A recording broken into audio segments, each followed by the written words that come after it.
করসি যদস্নাসি যজ্জুহোষি দদাসি যৎ যৎ তপস্যসি কৌন্তেয় তৎকুরুষ্ব মদর্পণম।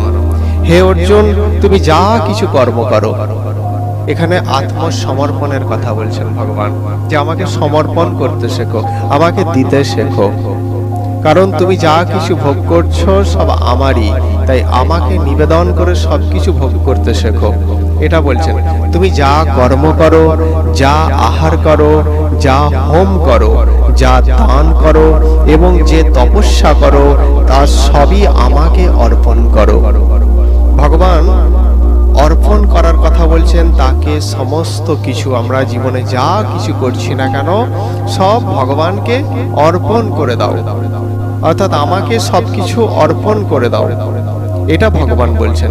কেন বলছেন ভগবানকে কেন অর্পণ করব? কারণ আমাদের জীবনের একটা বড় শত্রু হলো মমত্ববোধ। মমত্ববোধ মানে আমার বলে দাবি করা। আমাদের জীবনের একটা বিরাট বড় শত্রু। এটা আমার, কর্মটা আমি করেছি, এর ফল আমি ভোগ করব, অর্থাৎ ফলে স্পৃহা এটা। কিন্তু আমি যদি কোনো জিনিস কাউকে দান করে দিয়ে দিই, সেটা তার আমি তার দাবি করতে পারি না যেটা আমার বলে, এই জিনিসটা আমার।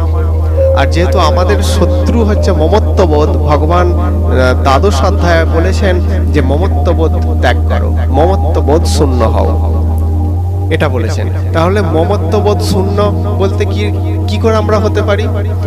যখন আমার কিছু জিনিস থাকবে তখন আমার বলে দাবি করতেই হবে, কিছু করার নেই। কিন্তু সেই জিনিসটা যদি আমি কাউকে দিয়ে দিই, তাহলে আর আমার বলে দাবি করতে পারি না। কিন্তু কাকে দেবে এই সংসারে নেয়ার মতো কে আছে যোগ্য ব্যক্তি, যে তুমি তাকে দিয়ে দেবে? সেইটা যোগ্য ব্যক্তি তো নেই। যোগ্য ব্যক্তি তো একজনই আছেন, তিনি হচ্ছেন পরমেশ্বর ভগবান। তাই তাকে দিয়ে দাও, তাহলে আর তোমার বলার জ্ঞান হবে না। আর যখনই তুমি এই মমত্ববোধ শূন্য হয়ে যাবে, তখনই কি হবে না, তখনই তুমি ভগবানের পরম কৃপা পাবে। আর কি